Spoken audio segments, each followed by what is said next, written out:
We'll start the panel session now, and my first question will be going to Professor Iyorwuese Hagher. And the question goes thus: some people believe for Nigeria and Africa to succeed, we need to evolve our own style of leadership and democratic government, away from the Western democratic form of government.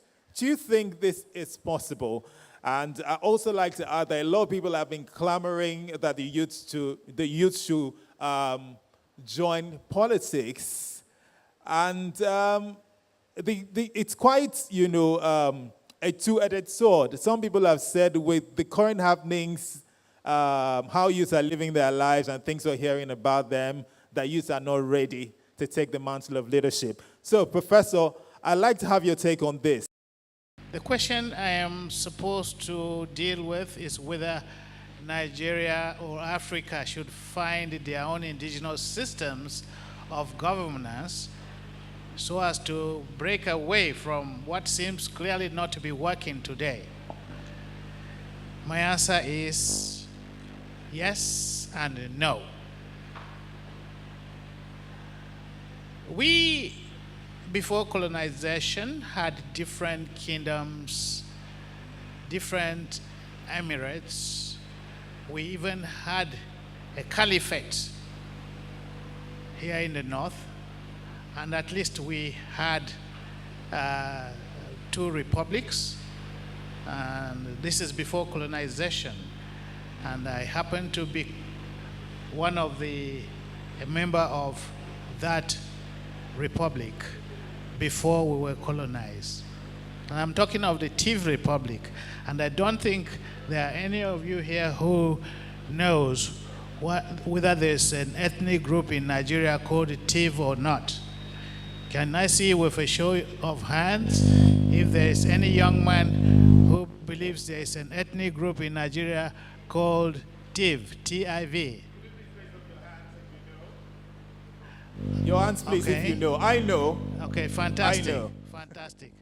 The computation shows that 10% of this audience knows that there is an ethnic group called the Tiv. So we did have different organizations, different forms of governance, but above all, we had traditional wisdom embedded in all these structures. And I believe, and so many people believe, that if the white man or the colonialists or the British did not come here, we would have still evolved our own separate systems. We would have still got the best education, because indeed there were empires like the Benin Empire, which already had diplomatic relationship with some of the Western countries. Today, however, the whole world has practiced democracy. Western democracy has evolved for thousands of years. It has been revolving, and it is a messy business. Democracy is a thoroughly messy business. You start by letting freedom be the central core of democracy. You start by emphasizing justice as another core of democracy. And the focus of democracy is a government that belongs to the people. The people are center piece of that government. The government is for them. They practice that government. Either they directly or they have the opportunity of voting people who are in government on their behalf. Now, the system is not working in our country because the people we hired to govern for us have usurped the power, and they are governing for themselves.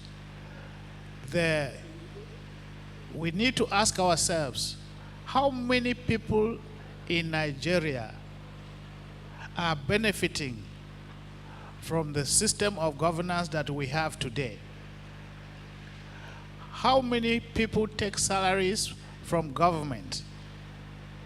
recently we will embroidered with a terrible consciousness of the scandal, the amount of money that the National Assembly is paying itself, which is not to talk about the amount of money the governors get paid.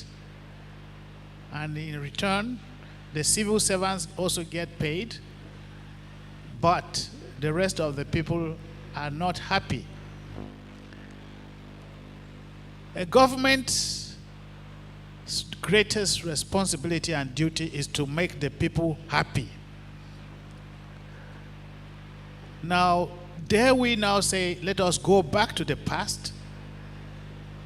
Our past was not so glorious either. We sold our brothers into slavery. Of the 10 million Africans that were sold into slavery, at least 7 million were Nigerians.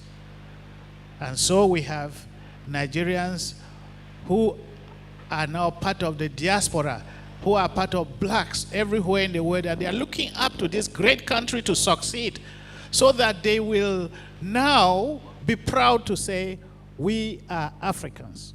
So things have not worked for us.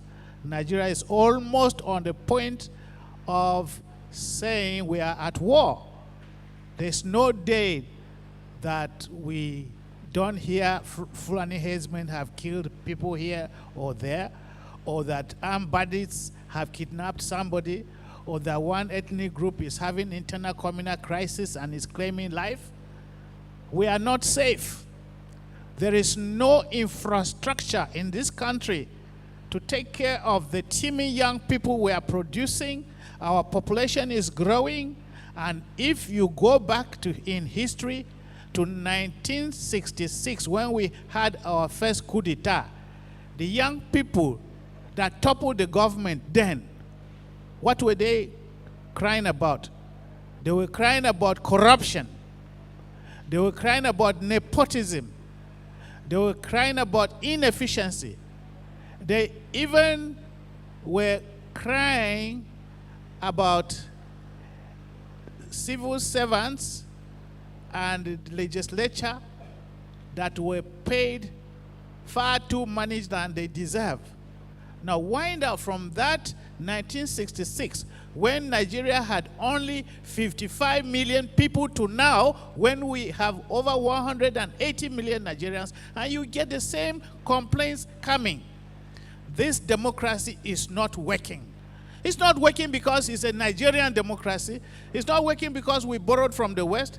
It's not working because we are not rising to the true call of leadership, and we are messing ourselves up by getting the same kind of attitudes, the inability of the South to understand the North, the inability of the country bringing out people who are genuinely concerned about creating one Nigeria first before we fall back onto our ethnic groups and then our primordial trust.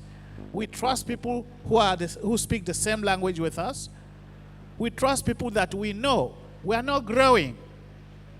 We need both Western democracy, but a Nigerian mind, a Nigerian heart that is full of compassion. That is who we are. We are Africans.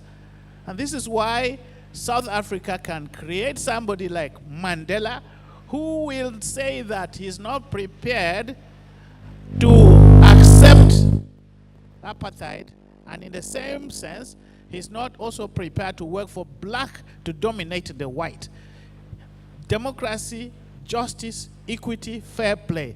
This is what the Nigerian mind should aim at.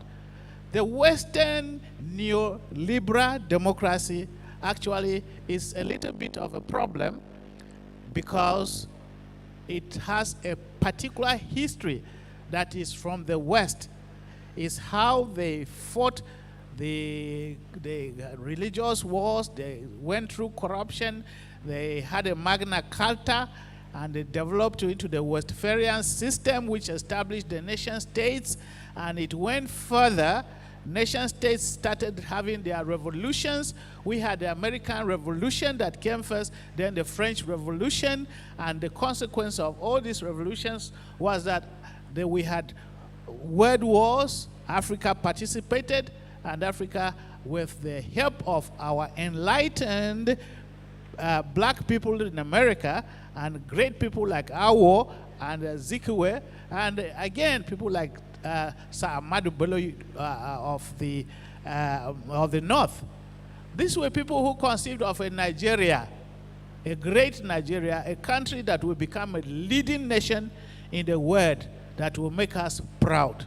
At present, we are not proud, we are ashamed. And the whole world is ashamed of us. The Nigerians who have left these shores are ashamed of us. The quality of leadership this country has thrown is disgraceful. They lack a vision.